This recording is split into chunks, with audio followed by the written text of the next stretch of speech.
and truth for this community and over the top. So first again, thank you very much to all the shluchim here, to everyone here, l'chaim, l'yontiv, and I'm looking forward to Fabreging tonight together with all of you, like a Yutes Kislev Fabreging has to be. What is a Fabreging? A Fabreging is not a speech, as I told you. A Fabreging is sharing, a togetherness, allowing to be open. And I will try to be open, and would like you to also be open. So, l'chaim. So a fundamental question that always I had, and still, it's a question that many people have: what was the contribution of Hasidus to the extraordinary literature and content of Jewish wisdom until the time of Chassidut? What did it add?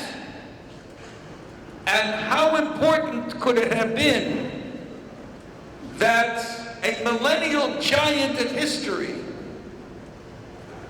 the Alter Rebbe, who began not only a revolution of Chabad, but as I will tell you in a moment, a universal revolution of humanity. What gave him the impetus to give up even his life itself for this cause?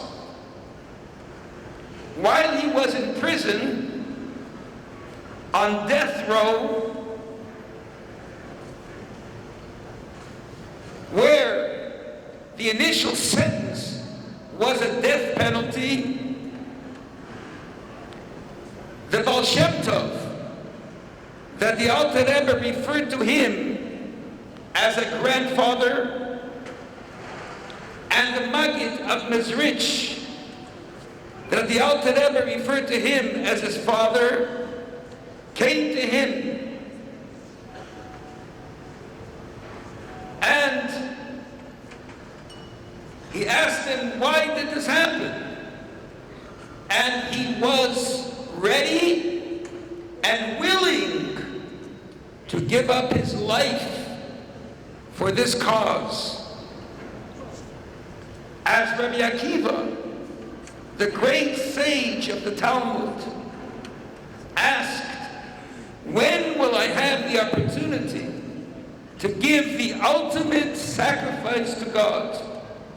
I would like to give my life. And the Alter Rebbe was at a moment of spiritual ecstasy at that time, of such a degree that his out-of-body experience would have caused his soul to leave his existence. And for reasons that if we have some time, I'll address that, he remained in this physical world. How important could it have been for the Alter Rebbe to give up his life for it, and willing to do so, not forced to do so? What is Hasidus? Until that time, there was a plethora, a multitude of Jewish information. There were philosophers, there were those that wrote books on behavioral modification, on the refinement of a person's character, called Musar, that to many was adequate. What was necessary for Hasidus to come into being? And you might know that Hasidus came at a critical moment in history.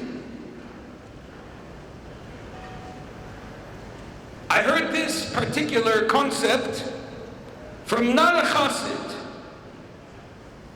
from a person who lived in the Musar movement, Rabbi Soloveitchik, from the house of Brisk, known for their, so to speak, their Lithuanian influence. The Jewish people in the middle of the 17th century were in the most difficult circumstances that one could imagine. It was after the Khmelnytsky pogroms, when Bogdan Khmelnytsky pillaged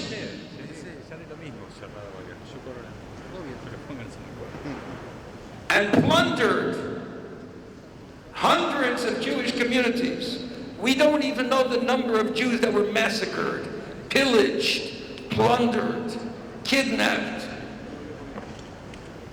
Whatever you want to use as terms. So they were physically broken. They were spiritually broken. This was after the Shabtai Tzvi period. Shabtai Tzvi was a false messiah.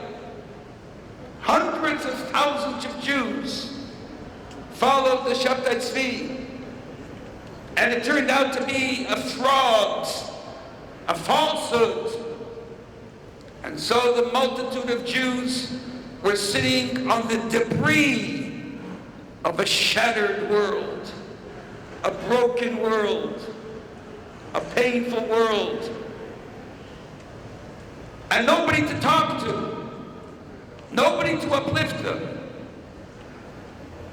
And at that moment, Almighty God, when the Jews were in a state, you might say, of such difficulty that they were almost ready to fall asleep. They were fainting. Because on top of the fact that the Jews were suffering from a post-Khmelnytsky period, from the post-Shabtai Tzvi period, there was a deep divide in the Jewish world. Such a divide that there were the scholars, the elite, and there were the bourgeois, the simple, the illiterate. Most Jews could not even read Hebrew. They couldn't afford to have a teacher. They couldn't afford to have a school for their children. They were, you might say, Jewishly ignorant. At best, they could read some verses in Tehillim. Many stories about them. So they were physically, spiritually, emotionally broken. And at that moment, Hashem sent Yisrael. You know, when a person is fainting, one of the ways to wake them up is you scream their name. I know it works, because many years ago, my saintly grandmother of blessed memory, she was in her home, and she fainted, and everybody was scared, and we started screaming, Chaya Grunye, Chaya Grunye. In her ear, she woke up. So Hashem sent Yisrael, Hashem of Yisrael, wake up the Jews. Tell them that they're worthy. And because of the Shabtai Tzvi period, the Baal Shem Tov encountered great resistance. Because another false Messiah, because thousands of Jews started to follow the Baal Shem Tov. Hope, connection. And shortly after that, Shortly after that, there was a period of time that the world was in a state of separation. You know, if you read history, and I'm sure many of you, and I know that Argentina is known as an intellectual community. You read history, you know that in the 16th, 17th century,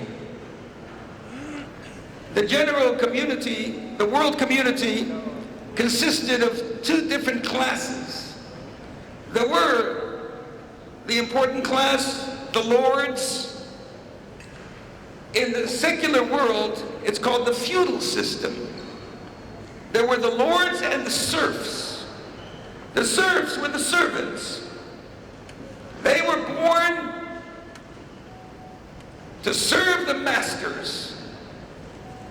Those were the communities. And when the Baal Shem Tov and the Maggid, and then the Alter Rebbe, who took a whole new approach, not new to the Baal Shem Tov, but new in terms of the approach that the Baal Shem Tov and the Maggid gave him, began an internalized world revolution.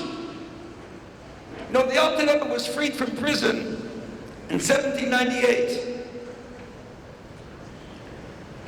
The Alter Rebbe began his mission in the middle of the 18th century. You know what the American Revolution was? 1776. What was the American Revolution?